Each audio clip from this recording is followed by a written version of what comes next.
E então Nossa Senhora alerta: minha filha, vocês estão num campo de batalha. Arme-se para a batalha. Mais tarde, numa outra aparição, Nossa Senhora diz à irmã Amália que num campo de batalha, o soldado que estiver desarmado morre primeiro. Mas aquele que estiver bem armado não morrerá. Então Nossa Senhora diz à sua confidente: no campo de batalha, que é esta vida, que é este mundo, arme-se, minha filha, para a batalha. É necessário que você tenha uma espada nas tuas mãos para vencer o inimigo. E nestes tempos em que Deus os coloca, a espada sou eu mesma. A espada sou eu mesma. Nossa Senhora nos dá a chave. Nestes tempos em que vivemos, nestas batalhas em que vivemos, a espada é a devoção a Nossa Senhora. É aquilo que Santo Afonso de Ligório já dizia: o verdadeiro devoto de Maria não se perderá jamais. O devoto de Maria não perecerá, porque Nossa Senhora defende aqueles que lhe foram dados. Sejamos então devotos de Nossa Senhora. Lutemos com esta arma, que é a devoção a Nossa Senhora. São Luís de Montfort, ele dizia que a devoção a Nossa Senhora é um sinal de predileção e de predestinação à salvação eterna. Não pode Jesus deixar se perder aquele que honra sua mãe. Então, é aquilo que Nossa Senhora disse à irmã Amália: a espada sou eu mesma.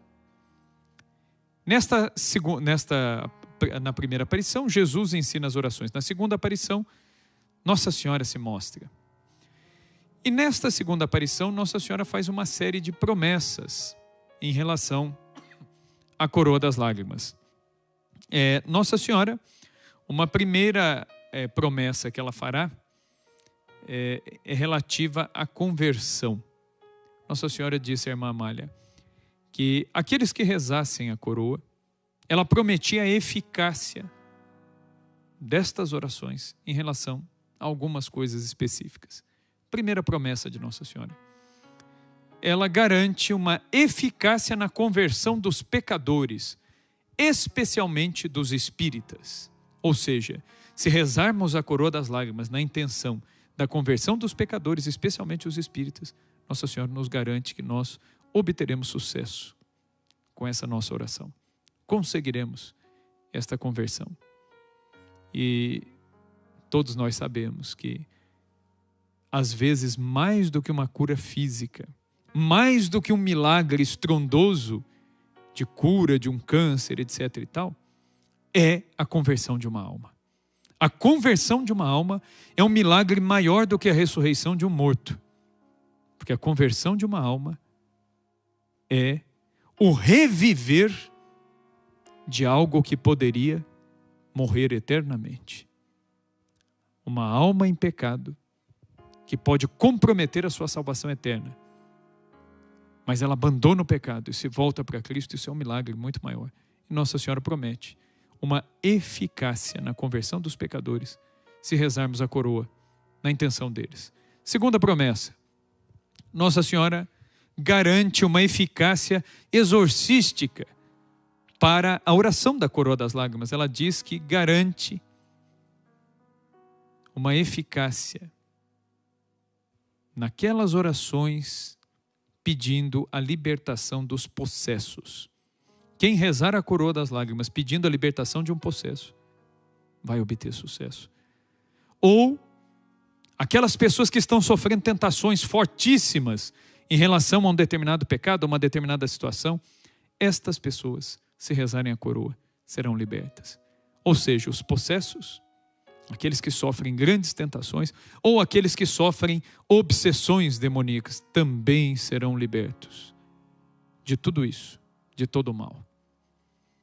terceira promessa, Nossa Senhora disse que a coroa das lágrimas seria o grande remédio para converter membros de uma grande seita infiltrada numa parte significativa da Igreja Católica. Nossa Senhora, como em outras aparições, ela fala numa linguagem profética, uma linguagem escatológica, onde nem sempre ela dá nomes ou fala de maneira tão exata, mas basta que observemos atentamente os sinais dos tempos para perceber. Nossa Senhora fala da conversão de membros de uma seita infiltrada em parte significativa da igreja. Ou seja, a coroa das lágrimas é remédio também para a heresia, também para o erro no campo da fé. Depois Nossa Senhora dirá que se ela ouvisse alguma jaculatória da coroa das suas lágrimas em alguma casa, escola, empresa, ela mesma diz, a irmã Amália, se eu ouvir uma jaculatória, ao menos uma, da minha coroa das lágrimas, eu volverei imediatamente o meu olhar para aquele lugar e os protegerei e os preservarei de todo mal.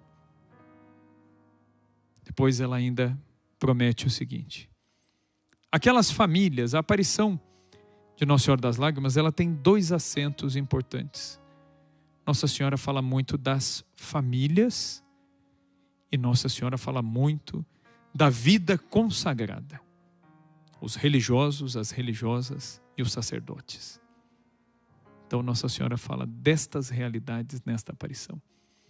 Então Nossa Senhora diz: se uma vez por mês as famílias, e quando ela diz as famílias, tanto as famílias religiosas quanto as famílias, pai, mãe, filhos, se estas famílias se reunirem uma vez por mês para recitar juntos a coroa das lágrimas, todos os membros daquela família não morrerão sem a penitência final e sem os sacramentos da igreja, se rezarem comunitariamente uma vez por mês.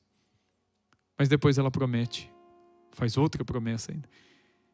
Aqueles que rezarem a cada 15 dias, além das promessas anteriores, ela promete que ela mesma cuidaria dos relacionamentos dentro daquela família. Relacionamento do esposo com a esposa, relacionamento dos filhos entre si, o relacionamento do superior e dos súditos dentro de uma comunidade religiosa, o relacionamento do bispo com seus padres dentro de uma família, num presbitério de uma diocese. Nossa Senhora diz: virei eu mesma para cuidar das relações entre as pessoas. E eu também cuidarei dos negócios desta família. Mas aqueles que rezarem, aí é a última promessa, todos os dias a coroa de minhas lágrimas. Eu prometo que na hora final, na hora da morte, virei eu mesma a consolá-los nessa hora terrível. E no momento da morte, eu mesma os levarei até diante do tribunal de meu filho. É interessante que depois, numa outra aparição, ela fala para a irmã Amália que esses devotos das suas lágrimas, quando ela os levasse diante de Cristo, no tribunal do juízo particular, Nossa Senhora diz o seguinte: quando eu chegar lá, eu direi a Jesus: meu filho, olha aqui, esse teu irmão, meu outro filho, que na terra honrou as lágrimas daquela que mais te amou na terra.